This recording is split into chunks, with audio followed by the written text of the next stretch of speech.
Strawberry rhubarb pie filling is a classic summertime treat. The nice thing about canning it up is that I can actually have it all year long, not just around June and July. My first step is to wash 6 pounds of strawberries and wash 6 pounds of rhubarb. I'll then chop my rhubarb into 1/2 inch slices. I have a combination of both the red and the green rhubarb today. I'll place the cut rhubarb into a large pot and add 1/4 of a cup of water. That's just so that it doesn't start to burn before it softens up. And then I'll place this on the stove and allow it to simmer until they're soft. While those are softening, I'll prepare the strawberries by removing all of the stems. I really like to use this little device because it seems to waste the least amount of the strawberry. I push it into where the stem is, pull out a little plug. Sometimes there'll be a little bit of leaves left behind and I just grab those, but it's nice and quick, and like I said, I feel like it preserves the most fruit. If there is a little bit of leaf left behind, I just pluck it off. Then if you have really small strawberries, you can leave them whole, but I generally like to cut them in half. I feel like they're actually a little bit prettier in the pie filling itself because it shows the cut side as well. And they're a little bit more manageable when you go to eat your pie. Now I'll place my strawberries into the basket of my low country boil and I'll blanch them for 1 minute in boiling water. The water has to be boiling already when I put it in so that I can start my timer right away. I could also just drop them in boiling water and then fish them out like with a wire ladle, but I really like doing it with the basket because it really quickly will get the strawberries in and out so that the time's a little more accurate. I don't want them to get too soft, otherwise, you know, it's kind of a mushy pie filling at that point. Now that my 1 minute's up, I'll pull out my strawberries. I have to be careful because there's a lot of steam here and it's really hot. I allow it to drain for a little bit, but I can only handle so long because of the heat from that steam. So then I place it in a bowl because it will continue to drain, and I'll put the lid on top, which seems a little bit silly just because of the fact that there's all the holes in the side of the basket, but that lid will still maintain some of that heat because I want those strawberries to stay warm. And then I'll set this off to the side. My rhubarb is almost fully softened, so now I'll start making my sauce.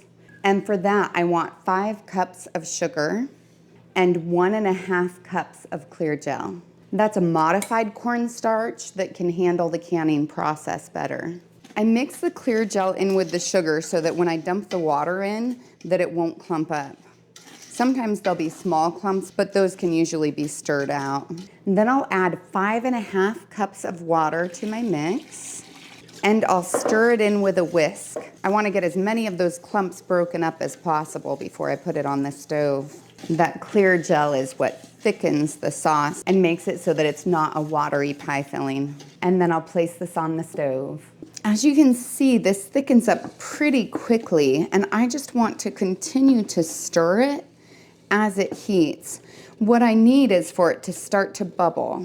It's not really liquid enough to do a normal boil, but you'll start to see little bubbles forming underneath and then coming to the surface to pop, or a lot of times it'll be big bubbles actually. Because it's so dry and because of the high sugar content, you do have to be cautious about the burning issue.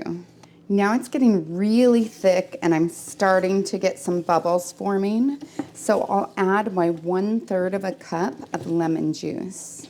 I'll then mix it in and set a timer for 1 minute. Then I'll take it off of the heat and add 1/4 of a teaspoon of vanilla.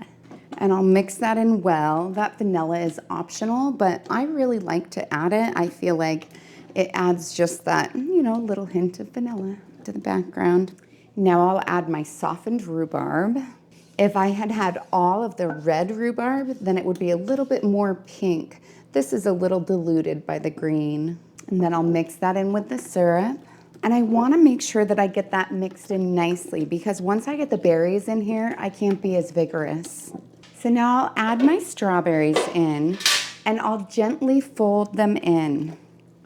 I really don't want to squish them. They're a little more fragile at this point now that they've been blanched. but I also want them to be mixed well because I don't want my jars that come from the surface to have, all the strawberries in it and the bottom just to have rhubarb left. Now I'll fill my quart-sized jars up to 1 to 1.5 inches of headspace. I've found that this one tends to expand a little bit more. 1 quart-sized jar will make 1 9-inch pie, but if you wanted to make it in pint-sized jars, then you would just decrease the processing time by 5 minutes. And it looks so good. You can see the strawberries in there. It's in the midst of all that rhubarb. I'll now take a wooden chopstick and use it to debubble my jars. Sometimes little pockets of air will get trapped in there. So I just kind of go along the outside of the jar to make sure that those get released, and then usually once or twice through the center. I'll then use a clean damp cloth to wipe off the edge of my jar. This will make it so that if there's any filling that got on the outside, that it won't interfere with the seal. Now I'll place my lids and rings on until they're fingertip tight. Now these ones are actually American-made lids. They're by Superb, and I have a link below in the description. Also, I was able to get a 20% off coupon for you, so that helps a little bit. They are a little bit more expensive, but I'm telling you, the quality is there. I've canned over 90 different jars with these, and I haven't had a single one fail. Now I'll process these in my boiling water bath for 30 minutes if I'm at sea level. I'm at 1,200 feet, so I'll go for 35. But I won't start the timer until after it starts to boil. Now that the timer's gone off, I'll remove the lid, turn off the heat, and let it cool for 5 minutes. I'll then place these on a heat-resistant surface about 1 to 2 inches apart so that they cool down quickly. I'll leave them there for 24 hours so that they can get a good seal. I know they have a good seal if the lid has depressed down. Then I remove the ring, wash the outside with hot soapy water, and store them in a cool, dry, dark location and use them in the next 1 to 3 years. If for some reason any of them didn't seal, I would put them in the refrigerator and use them right away. Okay, so for the taste test, I want to make sure that I get a little chunk of strawberry in this one. Okay, so the texture of the syrup is like amazing. And then you have, of course, that really tart bit that gets you from the rhubarb. And then the sweetness of the strawberries that just reminds you of early summer.